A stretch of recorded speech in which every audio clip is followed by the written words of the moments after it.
Well, I wanted to show you guys some fancy driving with a police escort, but unfortunately that didn't happen.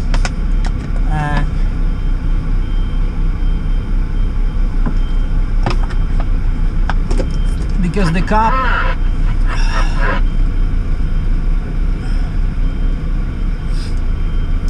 the cop chose to be in the back.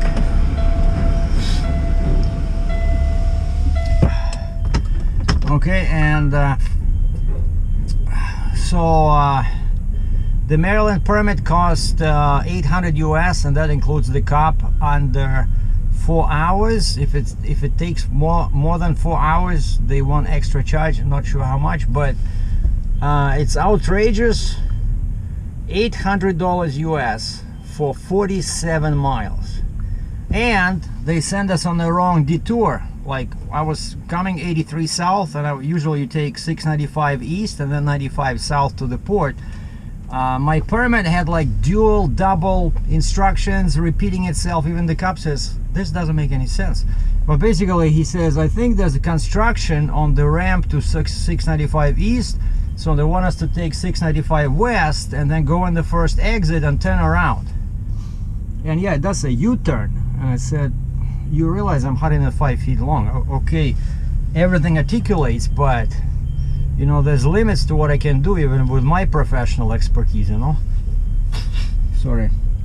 The guy says, I'll go ahead in front of you, and he goes ahead and he parks in the middle of an intersection, and I look, and there's like one way back 180 degrees, and then there's another road going in the opposite direction. And I thought, so the permit said U-turn, right? So I'm trying to do a U-turn. Of course, the trailer goes sideways. I stop like 1 inch from the median, and I see somebody already bent before me. Somebody bent a post in there, like a warning post in the middle. So I stopped just short of that. Basically, it took like half an hour to get out of that mess, and eventually I went into that further road because I saw a sign up ahead, says 695, and I asked the guy, so maybe that's what we were supposed to take, but it doesn't look like a U-turn. It looks like you're taking a different road. And basically the cop was upset, you know. He says, I'm gonna call them and they should do something about this. He says this is BS, basically. And what's funny that the escort driver said the other day he went exactly through the same intersection, and he says again it also took him like 40 minutes to flip the neck with the excavator. And once again,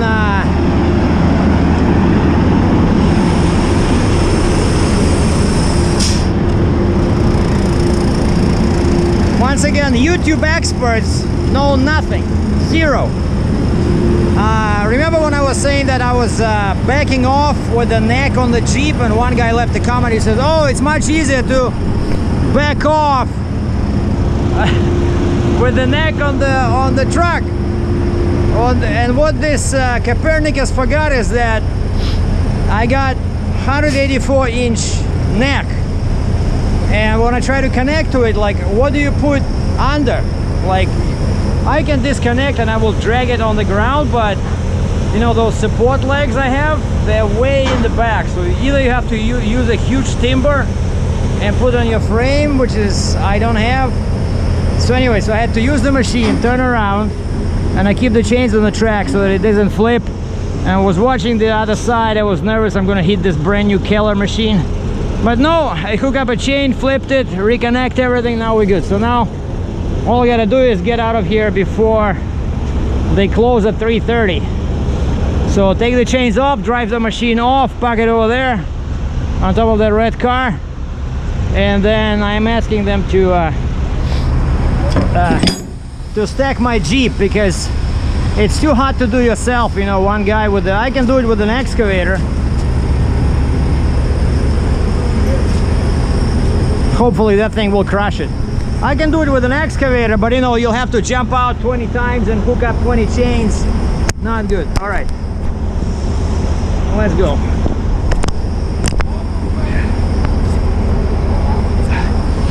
All right, we got 50 chains to go. No big deal. I think we should be done in half an hour. And the rest of the sequence will be in high speed. So I'm gonna stop talking.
This is fucking the easiest part.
3:45, and these guys shut down at 3:30, and so charged me 150 bucks to stack the Jeep, which I could have done myself, but you know, I would have to jump out like 20 times, you know, to attach chains, and it would take me like 2 hours probably, you know.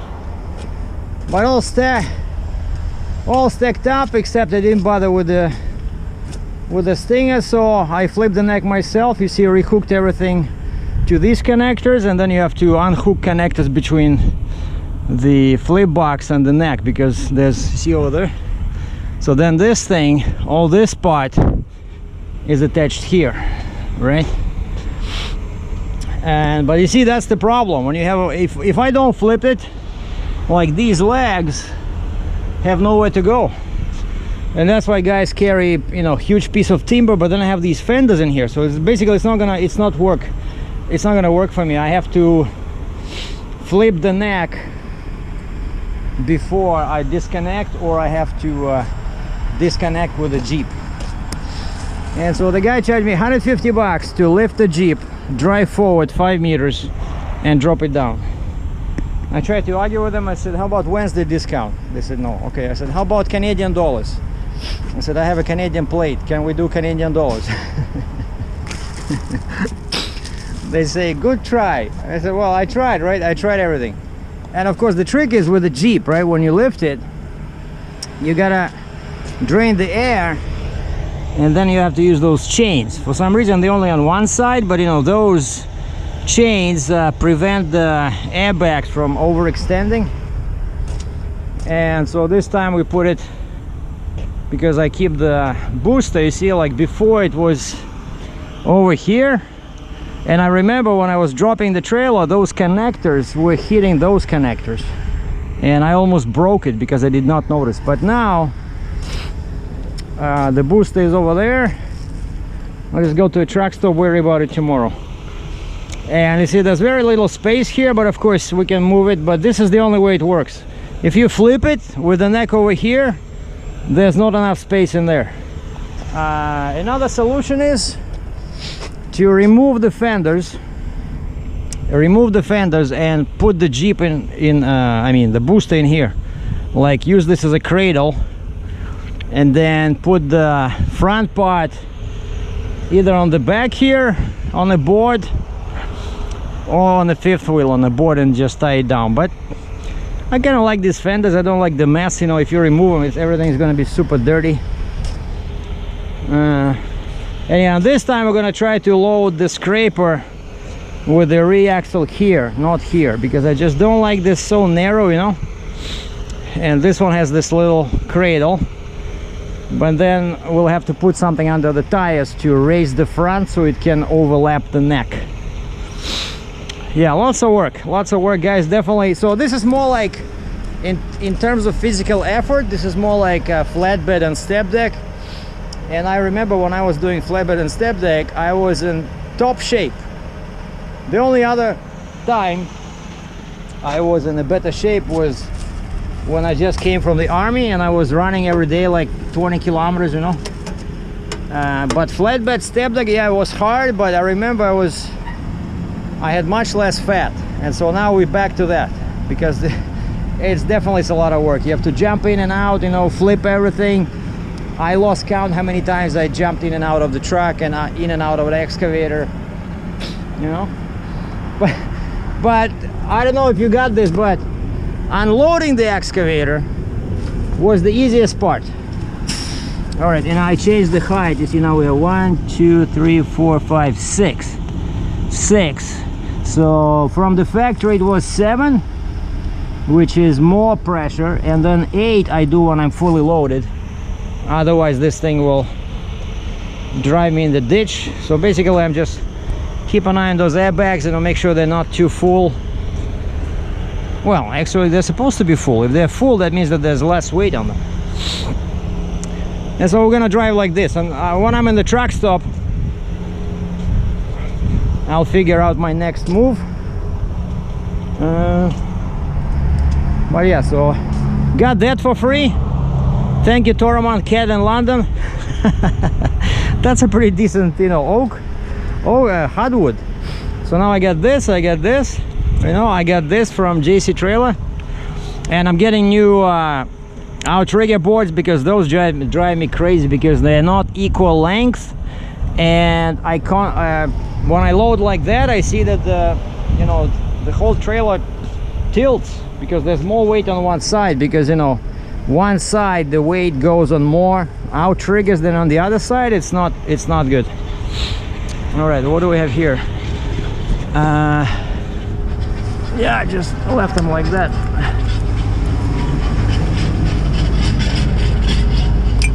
Yeah, they're not going anywhere. Like, once I start driving, I'm gonna put like a shopping bag around them. But here everything is good. So that's one connector, right? That's from the Jeep to where? To the neck, I think, right? Because this is the Jeep, so the Jeep connects to where? The Jeep connects to the truck, actually. Yeah, so the truck, no, wait a second, I'm already confused. Yeah, the long neck, right? That's the trailer, then the Jeep goes under, and then the truck. Like, Jesus. Anyway, it's been a long day. So back to the truck stop, regroup, take a shower, go grab something to eat, and look at this. These are my brand new jeans, but I didn't have time to change. Everything was rush. This guy says, how long are you gonna be? Because they're gonna leave 3:30. That's it, no paperwork, nothing. And that was the yard, and you can see probably in the distance, far away, the boom, the arm, whatever. That's the machine I just brought. So you see, so this is kind of like what I like about this. So we provide, you know, real service, right? So one day you have a huge excavator sitting in London, Ontario, and then 2 days later that machine is in a port of Baltimore, ready to go to Netherlands. I think it's going to Netherlands or Belgium, something like that. You know, no middleman. I'm the guy that did this. And shout out, thanks to Maryland State Police. Was very nice dealing with the police escort. This is my first time, so it was an interesting experience. Everything went hunky-dory. Thank you, guys.